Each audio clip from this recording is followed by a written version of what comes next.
ഓം നമോ ഭഗവതേ വാസുദേവായ. ശ്രീഹരിയേ നമഃ. ഹരേ കൃഷ്ണ. എല്ലാവർക്കും എൻ്റെ നമസ്കാരം. കഴിഞ്ഞ ക്ലാസ്സിൽ നമ്മൾ പഠിച്ചത് 5, 6 ഏഴാമത്തെ ദശകത്തിലെ നാരായണീയം 7ാമത്തെ ദശകത്തിലെ 5, 6 ശ്ലോകങ്ങൾ ഭഗവാന്റെ വൈകുണ്ഠത്തിലുള്ള വിവരണമാണ് നമ്മൾ പഠിച്ചത്. ഇന്ന് നമുക്ക് 7ാമത്തെ ശ്ലോകം 8ാമത്തെ ശ്ലോകമാണ് പഠിക്കാം. അപ്പോൾ എല്ലാവരും ക്ലാസ് ശ്രദ്ധിച്ച് കേൾക്കുന്നുണ്ട്, പഠിക്കുന്നുണ്ട് എന്ന് വിചാരിക്കുന്നു. ക്ലാസ് ഇഷ്ടമാണെങ്കിൽ എല്ലാവരും ലൈക്ക് ചെയ്ത് ഷെയർ ചെയ്യണം. സബ്സ്ക്രൈബ് ചെയ്ത് ബെൽ ബട്ടൺ പ്രസ് ചെയ്തിട്ട് ഓൾ എന്നുള്ള ഓപ്ഷൻ കൊടുക്കണം. അടുത്ത ക്ലാസ്സിൻ്റെ നോട്ടിഫിക്കേഷൻ നിങ്ങൾക്ക് കിട്ടാൻ വേണ്ടിയിട്ട്. ഹരേ കൃഷ്ണ. നമുക്ക് 7ാമത്തെ ശ്ലോകം ചൊല്ലി നോക്കാം. തത്രൈവം പ്രതിദർശിതേ നിജപദേ രത്നാസനാധ്യാസിതം ഭാസ്വത്കോടിലസത്കിരീടകടകാദ്യാകൽപദീപ്രാകൃതി ശ്രീവത്സാംഗിതമാത്തകൗസ്തുഭമണിഛായാരുണം കാരണം വിശ്വേഷാം തവ രൂപമൈച്ഛത വിധിസ്തത്തേ വിഭോ ഭാതുമേ. ഹരേ കൃഷ്ണ. നമുക്ക് പദച്ഛേദം നോക്കുമ്പോൾ തത്രൈവം എന്നുള്ളത് പിരിക്കുമ്പോൾ തത്ര പ്ലസ് ഏവം എന്ന് വരും. തത്രൈവം പ്രതിദർശിതേ നിജപദേ രത്നാസനാധ്യാസിതം. രത്നാസനാധ്യാസിതം, രത്നാസന അധ്യാസിതം എന്നാണ് അത് വാക്ക് വരിക. അപ്പോൾ രത്നാസനാധ്യാസിതം, ആ നാ ദീർഘത്തോടെ പറയുമ്പോൾ രത്നാസനാധ്യാസിതം എന്ന് വരും. ഭാസ്വത് കോടിലസത് കിരീട കടകാദി കടകാദ്യ ആകൽപദീപ്രാകൃതി മുതലായ ആദി ആകൽപദീപ്രാകൃതി ആകൽപ്പങ്ങളാൽ പറഞ്ഞ ആഭരണങ്ങളാൽ എന്നാണ് അർത്ഥം. തുടങ്ങിയ ആഭരണങ്ങളാൽ. അപ്പോൾ കടക ആദി ആകൽപ ദീപ്രാകൃതി, അതുകൊണ്ട് പ്രകാശിക്കുന്നത്. ശ്രീവത്സാംഗിതം ആത്ത കൗസ്തുഭം. മാത്ത കൗസ്തുഭമണി എന്ന് പുസ്തകത്തിലുണ്ടാവും, പക്ഷെ അത് ആത്ത എന്ന് പറഞ്ഞാൽ സ്വീകരിക്കപ്പെട്ട എന്നാണ് അർത്ഥം. നമുക്ക് അർത്ഥം പഠിക്കാം. പിന്നെ ശ്രീവത്സാംഗിതം പ്ലസ് ആത്ത കൗസ്തുഭമണി ഛായാരുണം കാരണം വിശ്വേഷാം തവ രൂപം പ്ലസ് ഐച്ഛത രൂപമൈച്ഛത വിധി തത് പ്ലസ് തേ തത്തേ വിധിസ്തസ്തേ എന്ന് വായിക്കും. വിധിസ്തസ്തേ എന്നാണ് അത് വായിക്കുക. വിഭോ ഭാതുമേ. ഹരേ കൃഷ്ണ. ഇവിടെ അന്വയപ്രകാരം നമ്മൾ അർത്ഥം നോക്കുമ്പോൾ വിഭോ, വിഭോ പറഞ്ഞ സർവശക്തനായ ഹേ ഗുരുവായൂരപ്പ, ഏവം പ്രതിദർശിതേ. തത്ര ഏവം എന്നല്ലേ, അതാണ് ഏവം. ഏവം പ്രതിദർശിതേ, ഇപ്രകാരം കാട്ടിക്കൊടുക്കപ്പെട്ട ഭഗവാൻ ബ്രഹ്മാവിന് കാണിച്ചു കൊടുക്കണ വൈകുണ്ഠത്തെ പറ്റി വർണ്ണനയാണ് കഴിഞ്ഞ ശ്ലോകം 6ാമത്തെ ശ്ലോകം വരെ.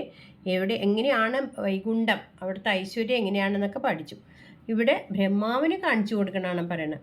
ഇപ്രകാരം കാണിച്ചു കൊടുക്കപ്പെട്ട തത്ര നിജപദേ, അങ്ങയുടെ സ്ഥാനമായ അങ്ങയുടെ വൈകുണ്ഠം കാണിച്ചു കൊടുത്ത വിധി. വിധി പറഞ്ഞാൽ ബ്രഹ്മാവ് എന്നാണ് അർത്ഥം. ആ ബ്രഹ്മാവ് പിന്നെ ഭഗവാനെ കാണുകയാണ്. എങ്ങനെയാണ്? ഇപ്പോഴാണ് ഭഗവാനെ കാണുന്നുള്ളൂ.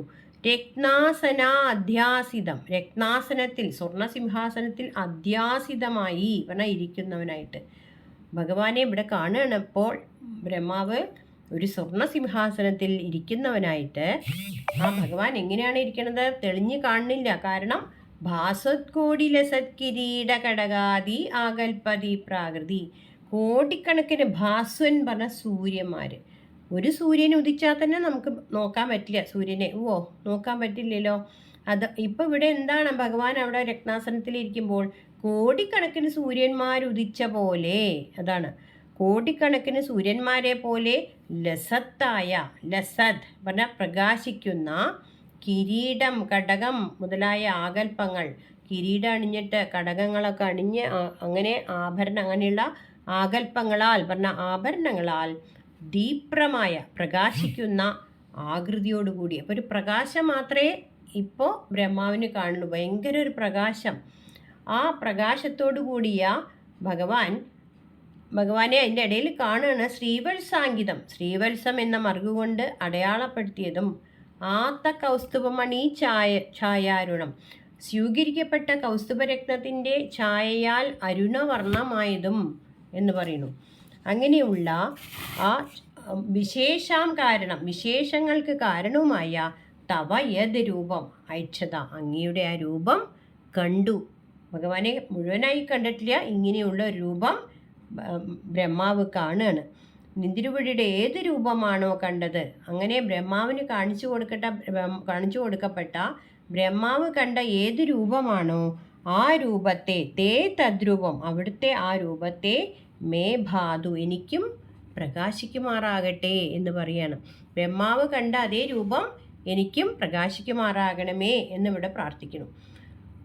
ബ്രഹ്മാവിന് കാട്ടിക്കൊടുത്ത ആ ഭഗവാന്റെ സ്ഥാനമാണ്. വൈകുണ്ഠത്തെ പറ്റി വൈകുണ്ഠം കാണിച്ചു കൊടുത്തു. വൈകുണ്ഠത്തിൽ ബ്രഹ്മദേവൻ കാണുകയാണ് ഇവിടെ നെന്തിരുവടിയെ, വിഷ്ണുവിനെ കാണുന്നതാണ് ഈ ശ്ലോകം. ബ്രഹ്മാവ് കണ്ട രൂപം എന്താണ്? സ്വർണസിംഹാസനത്തിൽ ഇരിക്കുന്ന ആ കോടിക്കണക്കിന് സൂര്യന്മാരെ പോലെ ജ്വലിക്കുന്ന കിരീടവും കടകവും ആഭരണങ്ങളൊക്കെ പ്രകാശിക്കുന്ന ആകൃതിയോടുകൂടി ശ്രീവത്സം എന്ന മറുക് ഭഗവാന്റെ മാറിടത്തെ അലങ്കരിച്ചിരിക്കുന്നു. അണിഞ്ഞിരിക്കുന്ന കൗസ്തുഭരക്തം, അതിൻ്റെ അരുണവർണ്ണമായ ഛായ അങ്ങയുടെ വർണ്ണത്തെ ഒരു ചുമപ്പ് നിറമുള്ളതായി കാണിക്കുന്നു. അങ്ങനെയുള്ള ആ വിശ്വത്തിൻ്റെ കാരണമായ ആ രൂപം, ബ്രഹ്മാവ് കണ്ട പോലുള്ള ആ രൂപം എനിക്ക് കാണിച്ചു തരണമേ. ഈ ശ്രീവത്സം എന്ന മറുക് ഭഗവാന്റെ ഭക്തവാത്സല്യത്തിൻ്റെ പ്രതീകമാണ്. അതിൻ്റെ കഥയൊക്കെ പിന്നെ വരും. മൃഗമഹർഷി കാലുകൊണ്ട് ചവിട്ടിയതും ആ അടയാളം ഞാൻ ഒരു അനുഗ്രഹമായി ഇവിടെ എൻ്റെ ശരീരത്തിൽ സ്വീകരിക്കണമെന്ന് ഭഗവാൻ പറയുന്നതൊക്കെ ആ കഥ ഭാവിയിൽ നമുക്ക് പഠിക്കാം.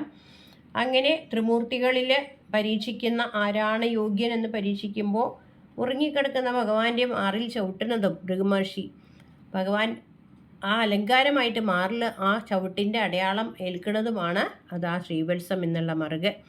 അങ്ങനെ ബ്രഹ്മാവ് തപസ് അനുഷ്ഠിച്ച് സൃഷ്ടിക്കേണ്ട വിശ്വത്തിൻ്റെ രൂപവും പ്രകാരവും അറിയാനാണ് ബ്രഹ്മാവ് തപസ് ചെയ്തത്. എങ്ങനെയാണ് സൃഷ്ടി നടത്തേണ്ടതെന്ന് അറിയാൻ. അപ്പോൾ വിശ്വത്തിൻ്റെ കാരണമായ ഭഗവാനെ കണ്ടപ്പോൾ ബ്രഹ്മാവിൻ്റെ സംശയങ്ങൾ അസ്തമിക്കുകയാണ്, അതില്ലാതായി. അതായത് ഭഗവാൻ തന്നെയാണ് എല്ലാം. അപ്പോൾ ഭഗവാനെ കണ്ടപ്പോൾ സംശയങ്ങളൊക്കെ തീരുകയാണ്. അപ്പോൾ ആ രൂപം ഒന്ന് കാണാൻ കഴിഞ്ഞാൽ ഭക്തന്മാരുടെ എല്ലാ സംശയങ്ങളും തീരും. അത് കാണാൻ ഭട്ടതിരിപ്പാടിനോടൊപ്പം നമുക്കും അപേക്ഷിക്കാം. ഭഗവാനോട് ആ രൂപം നമ്മൾക്കും കാണാൻ സാധിക്കട്ടെ എന്ന് പ്രാർത്ഥിക്കാം. ഹരേ കൃഷ്ണ. അടുത്തത് നമുക്ക് ഏഴാമത്തെ ദശകത്തിലെ 8ാമത്തെ ശ്ലോകം ചൊല്ലി നോക്കാം. കാളാംഭോദകളായ കോമളരുചി ചക്രേണ ചക്രം ദിശാം ആവൃണ്വാനമുദാരമന്ദഹസിതസ്യന്ത പ്രസന്നാനനം രാജത്കമ്പുഗദാരി പങ്കജധര ശ്രീമദ്ഭുജാമണ്ഡലം സ്രഷ്ടുസ്തുഷ്ടികരം വപുസ്തവ വിഭോ മദ്രോഗമുദ്വാസയേത്. ഹരേ കൃഷ്ണ. പദച്ഛേദം നോക്കുമ്പോൾ കാളാംഭോദ കളായ കോമളരുചി ചക്രേണ, ഇത് ഒന്നിച്ചെന്നെ വായിക്കണം, ഇതിൽ പിരിക്കാനൊന്നുമില്ല.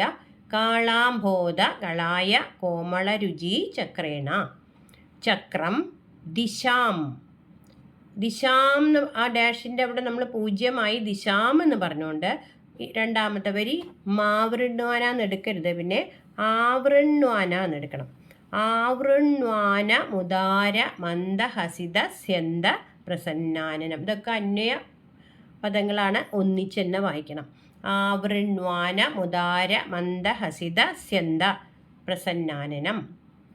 മൂന്നാമത്തെ വരിയും അതേപോലെ. രാജത് കമ്പു ഗദ അരി പങ്കജധര, ഗദാരി പങ്കജധര പറയുമ്പോൾ അരി എന്ന് പറയുമ്പോൾ അരിയല്ല, നെല്ലും അരിയൊന്നുമല്ല, അരി പറഞ്ഞ ചക്രത്തിനെയാണ് പറയണത്.